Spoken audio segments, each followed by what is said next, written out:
Salut, ici Jean-Claude Lard. Aujourd'hui à plein cadre, Réjeanne Padovani.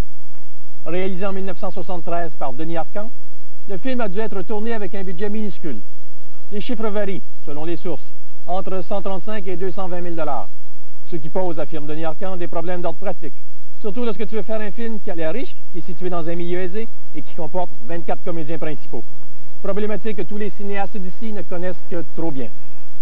J'espère que vous allez me permettre de lever mon verre pour fêter l'ouverture du premier tronçon de l'autoroute Saint-Laurent, qui sera inauguré officiellement demain après-midi par le ministre de la Voirie, l'honorable Georges Bouchard.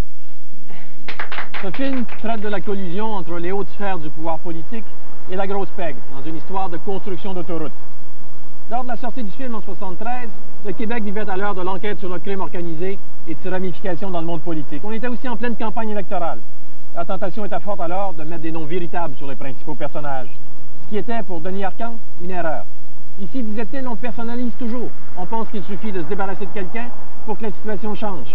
L'important, c'est quand la conscience politique des gens avance. J'ai été très content, ajoute-t-il, lorsque le film a été présenté à la Maison de la Culture de Nice, parce qu'ils y ont reconnu leur maire à eux, Jacques Médecin. Il y a deux journalistes en porte. Un homme et une femme. Ils veulent voir M. Bouchard. C'est rien, je vais m'en occuper. Quand on regarde ce film 20 et quelques années plus tard, on ne peut pas s'empêcher de constater à quel point la situation a changé. Oh, non pas que les liens entre le monde politique et la mafia n'existent plus, mais les méthodes utilisées sont devenues tellement plus subtiles, complexes, efficaces, que Réjeanne Padovani fait presque figure à ce titre de préhistoire. Mon Dieu, Vincent, mais qu'est-ce que c'est que tout ça? Non, c'est rien qu'un petit souvenir. J'ai pensé que ça ferait plaisir à tout le monde. Oh, vraiment, on est gâtés.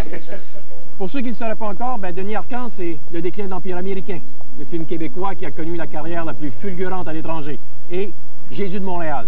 2 nominations pour l'Oscar du meilleur film étranger à Hollywood, du jamais vu. Réjeanne Padovani a reçu une critique élogieuse et unanime, ici comme ailleurs. Un film écrit avec audace, dit-on. On souligne l'interprétation, l'intelligence de la mise en scène. Le Time le qualifie de film fascinant. Je veux parler à mon mari. Réjeanne est en ville. Qui? Ma femme, Réjeanne, avec son juif. Mais attention, ne vous attendez pas à un film d'action. Toute l'histoire se passe au cours d'un party privé de gens bien. La mise en scène très statique impose un rythme, une approche et une vision tout à fait originale. Elle fut célébrée presque partout. Mais a-t-elle bien traversé l'épreuve du temps? Ne vous apparaîtra-t-elle pas aujourd'hui comme un peu constipée? T'as l'air d'un homme qui s'en va à la chasse avec ton fusil. À noter également que les 4 principaux comédiens du film, Jean Lajeunesse, Pierre Thériault, Roger Lebel et Luce Guilbeault, sont tous aujourd'hui disparus.